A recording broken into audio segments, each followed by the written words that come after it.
رہتے، وہ بیچارے مجلس سے نکل جاتے ادھر ادھر۔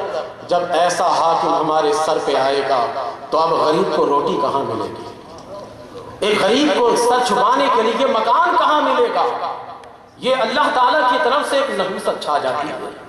کبھی چینی کے لیے لائن لگاؤ، کبھی آٹے کے لیے لائن لگاؤ، کبھی چاول کے لیے لائن لگاؤ، کبھی تیل کے لیے لائن لگاؤ۔ اس لائن میں لوگوں کی جانیں چلی جاتی ہیں، کبھی کبھی پورا دن گزر جاتا لیکن کچھ نہیں ملتا، خالی ہاتھ آ جاتے۔ جب ہمارے حاکم ایسے ہو جائیں گے تو محکوم کا یہی حال ہوگا۔ اور یہ رونا صرف ہمارے حاکموں پر نہیں ہونا چاہیے، ہم پر بھی ہونا چاہیے، کیونکہ اللہ کا ایک اصول ہے کہ جب تمہارا عمل خراب ہوگا تو حاکم بھی ویسا ہی بیٹھایا جائے گا۔ تمہارے عمل کے مطابق اللہ تبارک و تعالی حاکم بیٹھائے گا۔ تو آج واقعی ہمارا عمل بڑا خراب ہے۔ جب ہمارا عمل خراب ہو گیا تو حاکم بھی ہمیں ویسے مل جائے گا۔ جس دن ہم نے اپنے ذات کو سنوار لیا، جس دن ہم نے اپنے آپ کو درست کر لیا، جس دن ہم نے اللہ اور اللہ کے رسول کے فرمان کے مطابق اپنے آپ کو بنا لیا، تو ہمیں ایوان بالا میں جا کر سنوارنے کی ضرورت نہیں پیش آئے گی۔ ایوان بالا کو میرا رب سنبھال دے گا، میرا رب وہاں پر اچھے لوگوں کو بیٹھا دے گا۔ بلکہ اچھے لوگوں کو کیا، جو لوگ بیٹھے ہیں خود ان کے مزاج کو اچھا بنا دے گا۔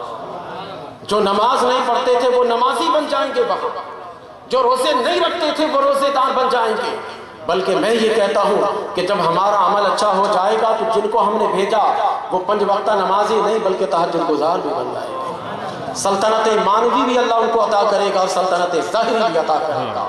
تو جب ہمارے اپنے عمل خراب ہیں تو ظاہر ہے کہ ہمیں ایسا ہی حاکم مل رہا ہے، اور اپنے عمل کو درست کیجئے گا تو اللہ تبارک و تعالی پوری دنیا آپ کے لیے اللہ نے بنائی ہے۔ یہ آپ نے سنے نا، میں ایک تسلی بخش جملہ کہنا چاہتا ہوں، میں امید افزا کلام آپ کے سامنے پیش کرنا چاہتا ہوں۔ جب ہماری امیدیں ٹوٹ رہی ہیں، جب ہم آپس میں بات کرتے ہیں تو مایوسی کی جب بات کرتے ہیں، اس مایوسی کی بات میں آپ کو امید افزا میلاد النبی کے صدقے جملہ بتانا چاہتا ہوں۔ قیامت اس وقت تک نہیں آئے گی جب تک کہ پورے روئے زمین پر اسلامی حکومت نہ آ جائے۔ قیامت اس وقت تک نہیں آئے گی جب تک کہ پورے روئے زمین پر مسلمان حاکم نہ بن جائے۔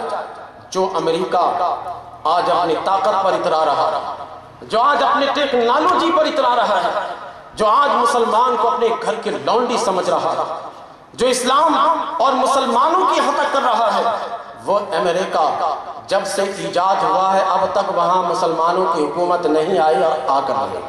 نعرہ تکبیر، نعرہ رسالت، نعرہ رسالت، علماء سنت، علماء سنت۔ امریکہ یہ کب دریافت ہوا معلوم ہے آپ کو؟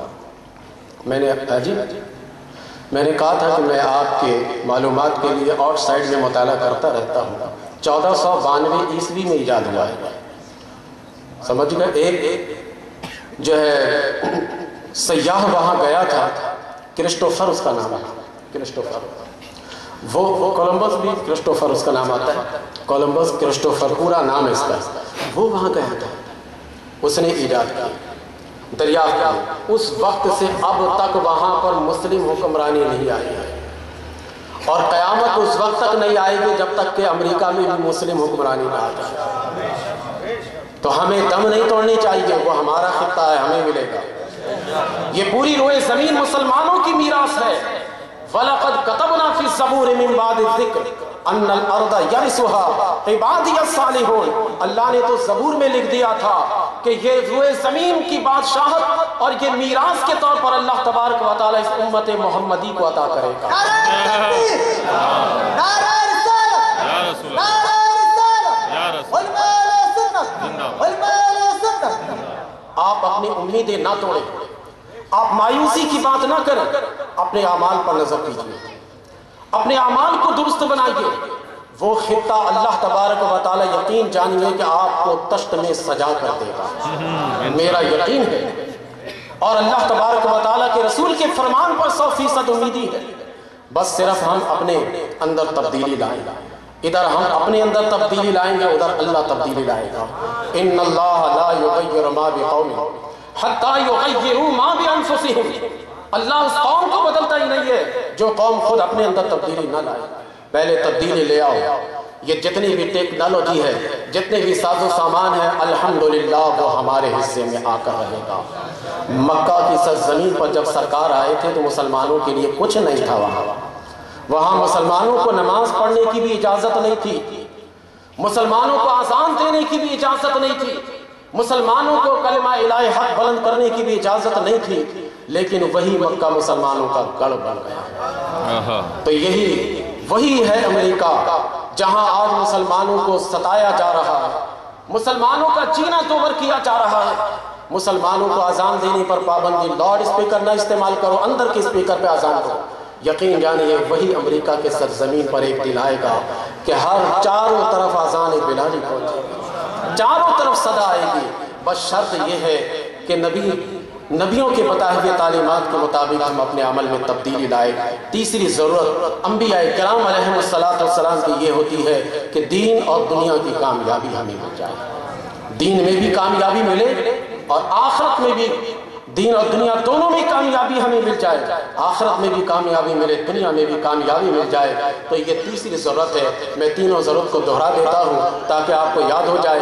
پوری تقریر کا خاکہ آپ کے ذہن میں نہ رہے وہ ایک الگ بات ہے، لیکن میرا یہ عنوان کہ انبیاء کرام علیہ السلام کی ضرورت بنی نوع انسان کو کیوں ہے. ہم اور آپ اگر آخرت کی کامیابی کے لیے کوئی اپنے طریقے سے کام کرنے جائیں تو ہو سکتا ہے کہ اللہ کو ناپسند ہو. نبی نے بتایا کہ رات کو اٹھ کر عبادت کرو، یہ اللہ کو 100% پسند ہے. نبی نے بتایا ہمیں کہ تم صبح کے وقت فجر کی نماز پڑھو، یہ 100% اللہ اس سے راضی ہوگا. لیکن ہم اپنے طور پر کوئی اختراع کر لیں تو یہ حق، یہ ضروری نہیں ہے کہ اس سے اللہ راضی ہو، اور کرنا بھی نہیں چاہیے. تینوں کو دہرائیے. پہلی ضرورت انبیاء کے آنے کی کیا ہے؟ بنی نوع انسان کا مسائل کا ہے. دوسری ضرورت کیا ہے؟ ضابطہ اخلاق کی وضع کے لیے. تیسری ضرورت کیا ہے؟ دین اور دنیا کی کامیابی کے لیے. یہ میری بات سمجھ میں آ گئی، میرا عنوان سمجھ میں آ گیا. اس پورے تقریر میں نے کوشش یہ کی کہ آپ کو عنوان کے مطابق میں مواد دوں، عنوان کے مطابق میں آپ کو سمجھاؤں، اور عنوان کے مطابق میں آپ کے گوش گزار قرآن و حدیث کے احکام کروں. اب میرے دوست یہ بتاؤ کہ میں نے آپ کی کوئی دل آزاری تو نہیں کی؟ میں نے صرف مسائل بتائے نا. گلی کوچے میں جو آپ ایک دوسرے کے دل آزاری کی بات کرتے ہیں، میں نے تو اس سے اپنے دامن کو بچا لیا. میں تو یہ چاہتا ہوں کہ میں صرف آپ کو مواد دوں، میں آپ کو قرآن و حدیث کی بات سمجھاؤں. جس طرح آج آپ میری مجلس اور میری محفل میں نظر آ رہے ہیں، میں یہ چاہتا ہوں کہ میری جتنی اس سیزن کی تقریر آپ وہاں تشریف لائیں. نعرہ تکبیر، اللہ اکبر، نعرہ رسالت، نعرہ رسالت، علماء سنت. کیونکہ میں نے جتنی بھی تقاریر کے لیے وقت دیے باہر، سب میں اسی ٹائپ کے عنوانات رکھے تاکہ میں ان مسلمانوں کی آنکھیں کھلواؤں کہ تم کیا ہو پہچانو، تم کس نبی کے ماننے والے ہو اس کو پہچانو.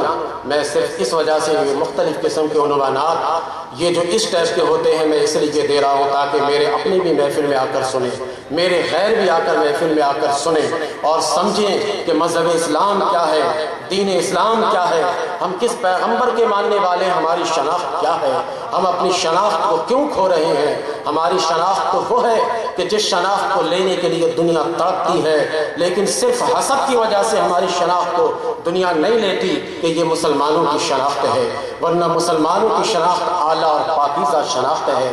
تو آپ یہ دل میں ارادہ کیجئے کہ جہاں میری اس سیزن میں تقریر ہے وہاں اسی طرح آپ آئیے، میری اس تقریر کو سنیے. میں محنت سے مطالعہ جو کرتا ہوں وہ صرف آپ کے لیے، تاکہ میں آپ کو سمجھا کر بتا دوں، آپ کو دنیا اور مختلف زاویے سے بتاؤں کہ دیکھیے کیا ہے نہیں ہے. تو آپ جب آئیے گا تو میری حوصلہ افزائی ہوگی، اور جب میری حوصلہ افزائی ہوگی تو میں آپ کو کھل کر باتیں بتاؤں گا، سمجھاؤں گا. تو آپ کوشش کیجئے گا کہ آئندہ ہفتے بھی جہاں پر میرا بیان ہے وہاں آپ تشریف لائیں.